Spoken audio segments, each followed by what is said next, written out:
Solo production is a lot of work. Oh, my godchildren are fulfilling their destiny, who would normally be here assisting me with these sorts of things. You know, they following their instructions, and they're experiencing progress, and so they're not around. And I love that. I love that. And that is as it should be.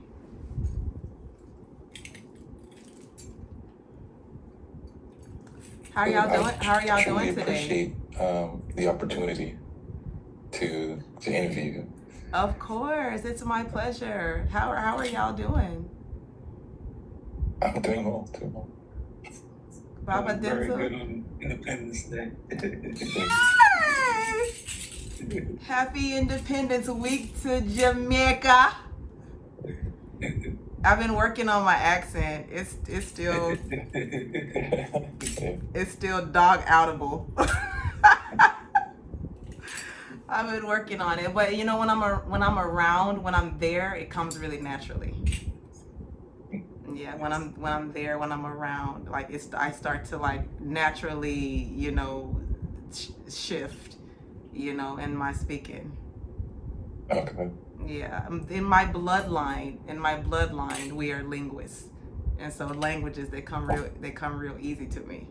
So I just have to be around a little while, and I start to pick it up. Happy Jamaican Independence Week! Thank you, Queen Mother Nani. Thank you to all the pioneers. Thank you to all the ancestors. And what a wonderful way to open. Thank you to all the ancestral pioneers for the beautiful magical rock, you know, of the island of Jamaica. I'm getting chills even just saying that right now, because as you both know, I was just there, you know, for spiritual purposes. And we didn't plan for the timing to go this way, but this is just the way things work. And it's a super full moon, so happy super full moon to you all. And whatever we're praying for, whatever, you know, is in alignment with our destiny that we're striving for, may it manifest by our good works and diligent deeds. You know what I'm saying? And by the grace, the mercy, and the favor of, you know, the Creator, you know, whatever name we call the Creator, or you call the Creator, you know, by the grace, the mercy, and the favor of all of our ancestral spirits and forces, and all the spiritual forces benevolent that are guiding us and supporting us and moving us forward. I feel like this is the quickest turnaround. I feel like this is the quickest turnaround I've had on, you know, getting an interview together. I mean, we moved our behinds, and so I love that very much. And I trust y'all. I do. I trust y'all. I trust Baba Denzil. And you know, like I told you yesterday, Baba Dwayne, you know, I don't know you personally, but I know your brother he's not a BSing brother, you know. He's very straightforward and sincere, and so the way he speaks of you, I feel like, you know, I feel like I know your spirit. I feel like I know your heart, because of the way he speaks of you. So checking with Ifa, aside from that, this was not a difficult, you know, interview to agree to. I already knew that I, you know, wanted to participate if that's the way Ifa was guiding us to move. And so I'm really, really grateful. Before we begin, out of respect for the tradition, is there any, because within my tradition, before we begin anything, we pour libation. So I don't know if there's a practice within Ifa, if any, before we begin. Well, it just so happens that I've got this libation water right here in my shot glass that says, "I love Jamaica." So, you know, Baba, as I mentioned to you, you know, I've come prepared and, you know, come to really pay homage and do what it is our ancestors really prayed and hoped that we would be able to do, in a lot of ways in which they were stopped from doing it, you know, punished for doing it, villainized, okay, demonized for doing it. It is my pleasure as their daughter, as their child, to carry on their tradition. It's my pleasure, my privilege, and my honor as their daughter to commune with like real kings. You and your brother, y'all have the hearts and the spirits and the intellect of kings. So I have no doubt, literally no doubt, that somewhere in your bloodline, they're there. They're there. And I know kings when I'm in the presence of them. I know men very well.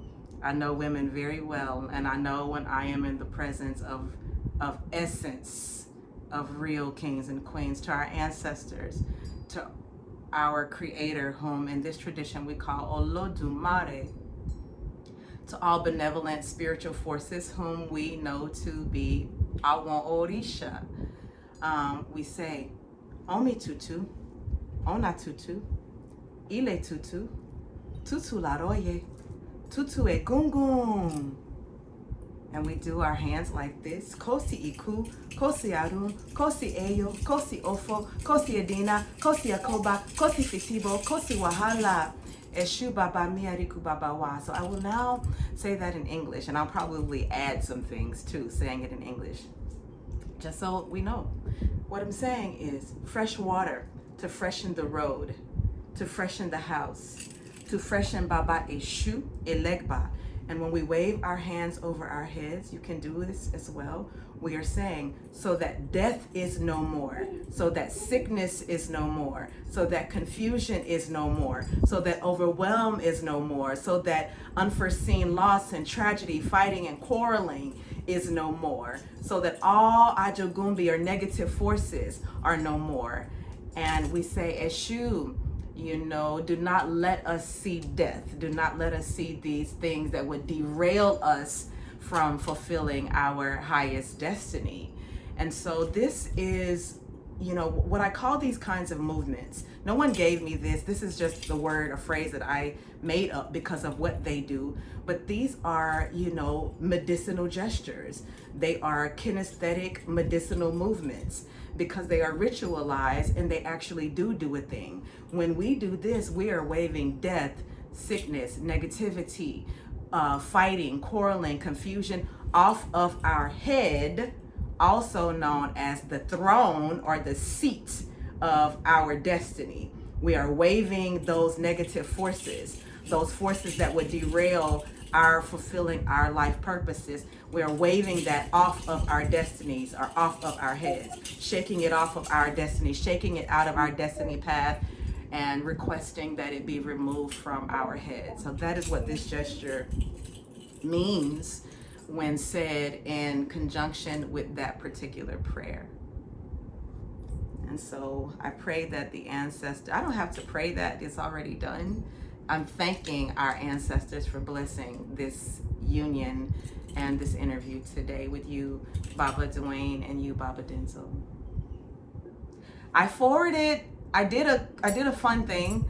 I told my apprentices that I told them I was doing an interview in 20 minutes and that they had 15 minutes to submit questions that they felt like a new person would want to ask about Ifa as it relates to, psychological health and well-being, emotional health and well-being, economic health and well-being, and other, forms of health and well-being. And that is what I have forwarded to our group, all those questions that they presented. They got on it they did well. Yeah, and to be honest, it's very much in alignment with the 15 questions I had. Oh, 15. Well, let's add one. Let's make it 16. That's a special number in our tradition. Okay, what does that mean? Well, 16, I will keep it here because I know you have 15 questions. That is your 16th question, Baba Dwayne. That is your 16th question. 16 is significant because that is the number of the 16 major Odu Ifa. We have 16 major Odu Ifa, but in total we have 256. And the 256 are the remaining are comprised of the major ones combined with one another, forming those varying combinations of Odu Ifa. Sister Odu Ifa, you know, and the 16 major ones are headed off by the Odu that we call Eji Ogbe or Ogbe Meji, and the last one being Ofun Meji. When a person is born or rebirthed into the tradition, any two or one are occurring twice, if it's a major one, but any two can come into combination with one another to give a person really, really clear and accurate guidance about their life purposes and their destiny, and you know what it is that they came to the planet to fulfill and accomplish, as well as guidance and warnings about what that person or the earth traveler can expect to encounter along the way, in addition to that guidance and interventions about how to best conduct oneself when we inevitably will encounter these life challenges and circumstances. So the first of my 15 that I wanted to shoot out to you is a two-part question. Oh, okay, you're a real professor. Can you share your personal journey and how you became an Iyanifa? Yeah. That's the first part. The second part, how has your identity as a person of a specific race and gender influenced this path? I really appreciate those questions. I always think that people will get tired of hearing me talk about this, but you know, you're new and you probably, you know, have never heard this before, but Ìwọ̀n-Òrìṣà were coming to me in my dreams. They were coming to me as a child, and I didn't know what they were, but I kept seeing them. These dreams were reoccurring. They kept appearing in various ways. And when I became an adult, I had a distinctive dream about them, and in this dream they were surrounding me. They were wearing their varying designated colors. They were speaking Yoruba, what I know now to be Yoruba. They were speaking Yoruba, they were dancing, they were jumping up and down, and I was afraid because of the way they encircled me. And I in the dream, I was wanting to run left, wanting to run right, wanting to run forward, wanting to run backwards, but I couldn't go anywhere. Their life force was so powerful in the dream, and what I know now is that they were initiating me into the tradition in spirit, and you know that would be followed in real life later on by an actual, you know, real life initiation. I've had multiple initiations to date, you know, as per divination. In this tradition, what is appropriate is not to be buying titles, buying, initiations. They need to be divine. That means it needs to be in your life path for you to have such a thing. A lot of times, many of us are already living in or walking in this essence anyway, and the initiations actually, of a multitude of things that the initiations do, one of the things that they do is actually help a person to walk in greater alignment with what they came to the planet to do, and also what they might already be doing if they are being true to the inner voice inside themselves and moving in that direction anyway. I have a necklace that I want out. It's this one. So the second part to that question, yes, really thank you, points out the intersectionality of race, gender, and spirituality, right? And you're going to notice like there's going to be a theme with these questions that that really sticks to that intersectionality. So as a person that has experienced what you just described, how does that intersectionality influence the path? That's an excellent question, and there's such a vast array of responses to it. I would say, race and gender. For me, let me personalize it, because that's where I can best speak from as it relates to these now unique and more specified variables that you're putting on it. As a person of African descent, born in America, you know, for me, having a connection with my cultural and ancestral identity is invaluable. There are just some things that were introduced to me at a young age that were beneficial, but that did not resonate with my soul. They were beneficial and helpful, but they did not resonate with my spirit. And I was not of age to make certain choices for myself. I honestly feel like had I had access to a supportive Ifa community and environment as a child, things would have been a lot different, you know, in my life. And I would even say better. Things would have been a lot better in my life, more rich, more robust, more full. But Olódùmarè, being a divine and excellent perfectionist, you know, and master architect of all, will always fix a thing. And so every challenge I feel like I endured as a result of not having a strong Ifa community and foundation in my life growing up benefited me to be the person I am today in Ifa. As far as me being a woman, first of all, let me say something about being a woman. There is nothing like it.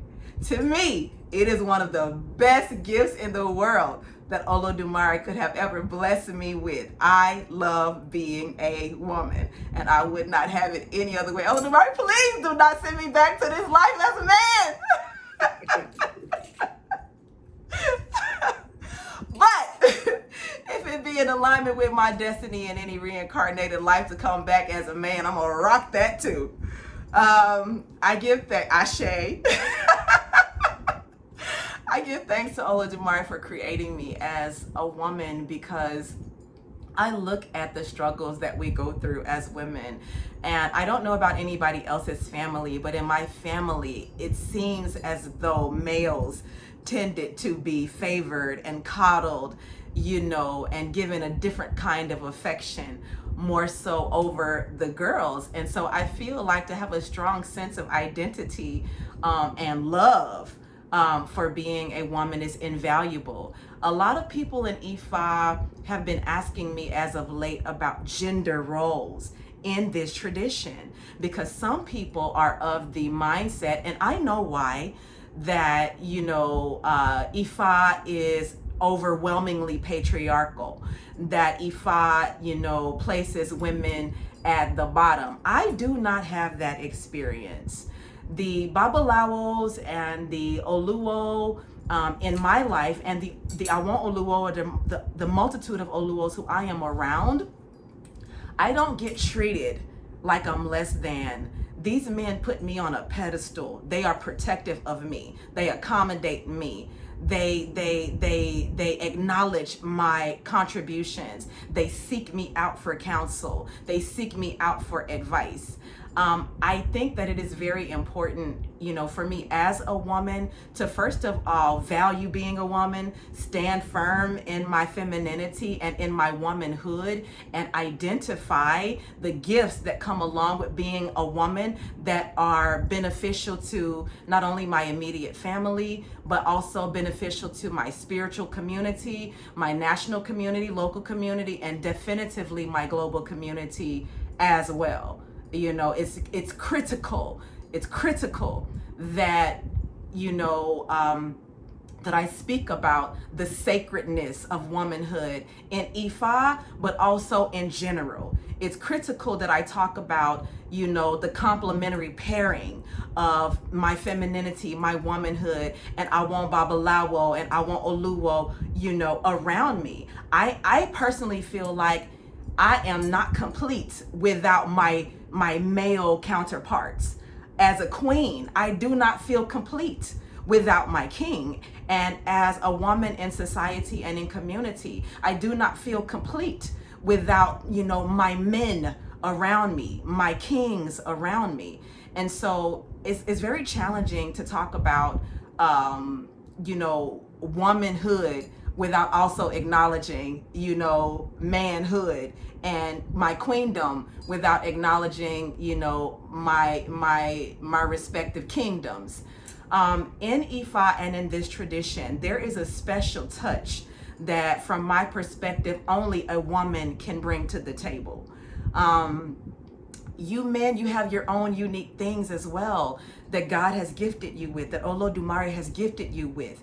And it is very, I can't even say that when I've been in the presence of a man in his divine ancestral, I'm gonna say it like that, in his divine ancestral essence, that kind of power, that kind of presence is unmatched. I know queens. I know queens who know they are queens, and I know queens who lack the awareness that they are queens. I know men who know they are kings, and I know men who lack the awareness that they are kings. And I will tell you, a man or a woman in the knowledge of who they are forces to be reckoned with individually, and as a pair, that's an even greater force to be reckoned with. And the spiritual power that they have when they are side by side, working in synchronicity, working in unison, working in harmony and in complementary service to one another, but most importantly, complementary service to Olódùmarè, God Almighty. There is a potent medicinal healing force that is created when the two of them come together to serve the world. Okay, so I cannot talk about, I cannot talk about one in isolation from the other. But while I do that, while I acknowledge both of them together, I can also compliment and I can also hail up the fact, not an opinion, the fact that women do not have a diminished role in Ifa. Women, queens, princesses, we must know who we are. We must know who we are. It is you who teach other people your value. It is you who teach other people how to treat you. Therefore, you must know who you are. And despite, what society, what images, what messages we might have gotten from society about the devaluing, of womanhood or femininity, or the devaluing of the woman's role, so for me, I say, pay no mind to that.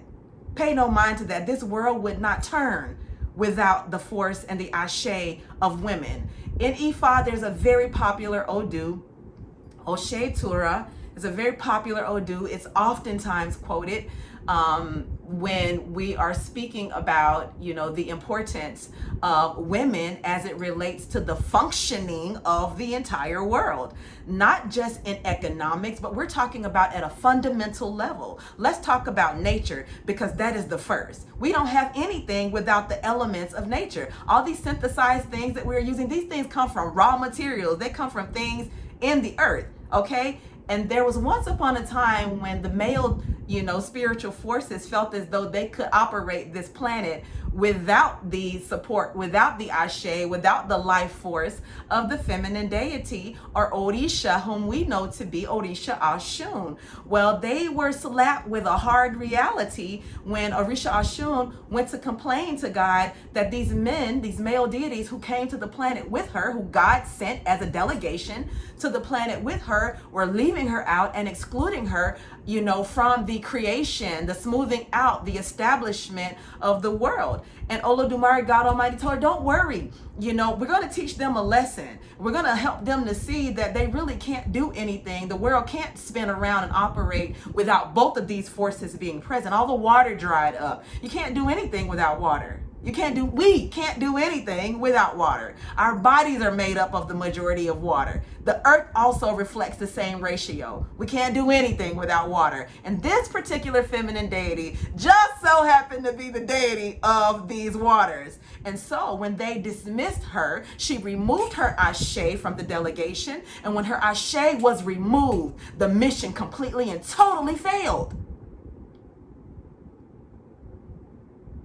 So that is an example from, a real example, and it's not a folk tale, okay? That's just a term Westerners have given to our traditions. They call them folklore and folkloric dance and all this other stuff. No, this is real life.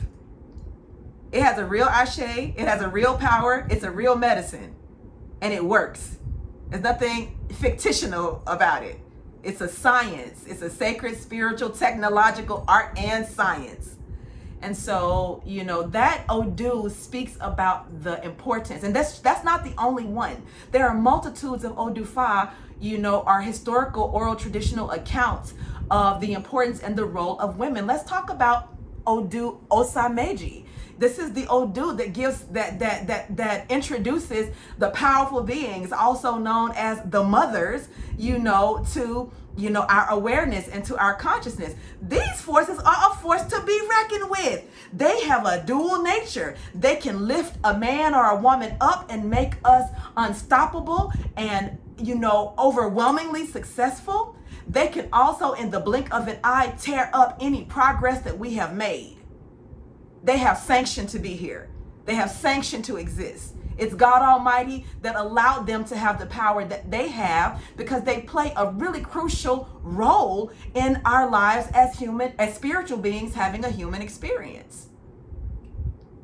Being a woman is invaluable. I can't say enough about it in this tradition of Ifa as it relates to Ifa. I can't say enough about it. I cannot say enough about it, nor do I have the time to go on and on and on and on about the irreplaceable role and function of women in Ifa.